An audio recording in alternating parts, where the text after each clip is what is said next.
This video is about the 4 hearing aid types. The best type of hearing aid for you would be decided by A, your hearing loss or severity of, B, your preference of type, would that be in the ear or behind the ear, C, your lifestyle, are you still very active or a homebody?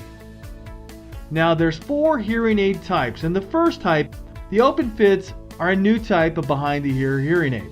It's also kind of mini behind the ear. It fits behind the ear, it's smaller, very thin, almost invisible tube used to connect to the ear canal. There are some open fit hearing aid pros. A, it's great for high frequency hearing loss due to the open fit ability. They don't plug you up. B, it's more reliable than an in-the-ear hearing aid because of the circuitry it's on the outside. It's discreet. It's not easily visible, especially from the front or the side. They're more comfortable and barely visible and lightweight.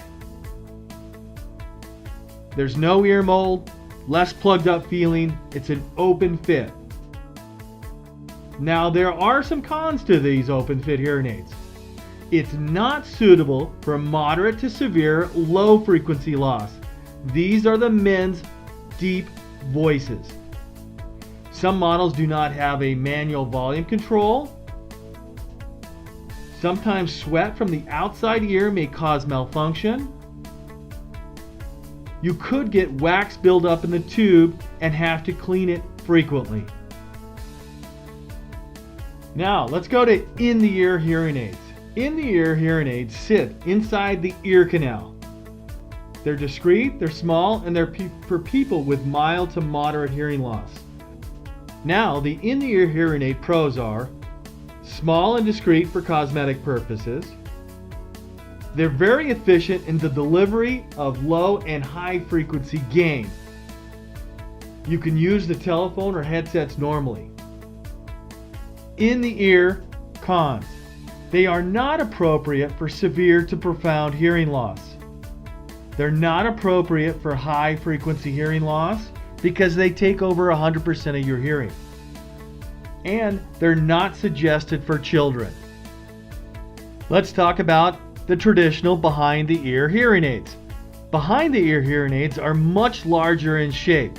They sit behind or atop the outer ear and have a thicker tube that routes sound down into the ear via an ear tip or ear mold. Behind the ear hearing aids are designed for people with very severe or profound hearing loss.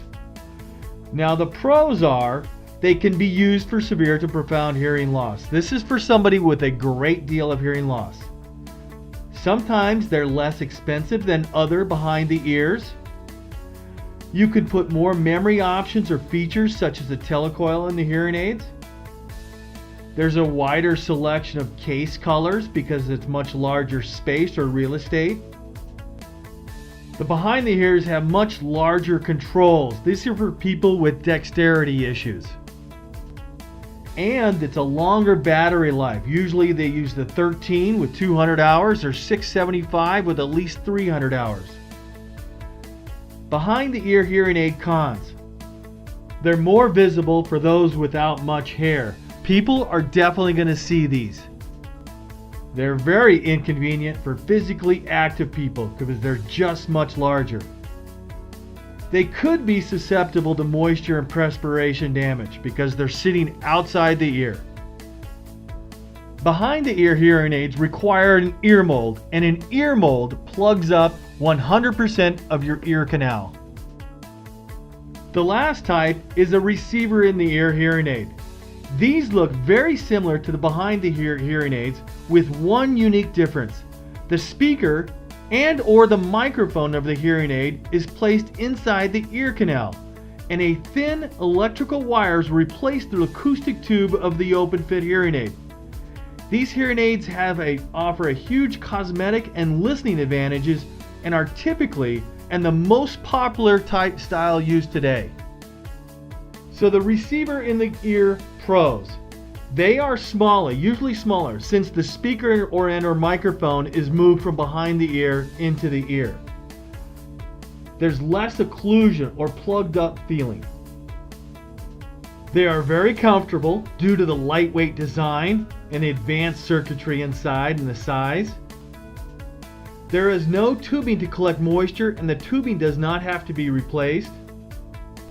One of the big advantages of a receiver in the ear is its ability to change to a stronger power receiver. In many cases, if your hearing loss progresses in its severity, the cost is significantly less to replace the receiver than purchasing a brand new hearing aid. Receiver in the ear cons. The cost of repair. First, the receiver in the canal hearing aid is composed of two parts. Behind the ear that houses the computer and microphone, and B, the receiver unit, which is the wire going from behind the ear into the ear canal. Either one of these could go out.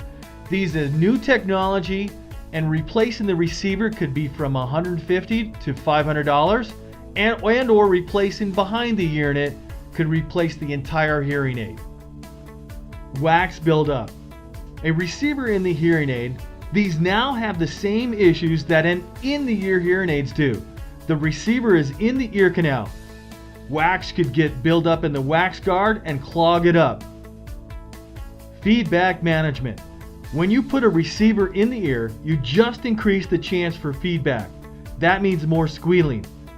That means when sound leaving the receiver finds its way back into the microphone. And you may have to go back for a couple tunings to get this correct. There's one more issue with the receiver in the canals. Because they are so small and lightweight, it can take some time for the user to realize that the hearing aid is missing. Make sure you have loss and damage protection on your hearing aid. These are the 4 types of hearing aid. But remember, the best type of hearing aid for you and your hearing loss is decided by your hearing loss or severity of, your preference of style, is that an in the ear or behind the ear, and your lifestyle. Are you still very active playing tennis, or are you homebody watching TV? If you have any questions about this video, please contact us at centuryhearingaids.com or 888-295-2944. If you like this video and you want to see more, please subscribe to our channel.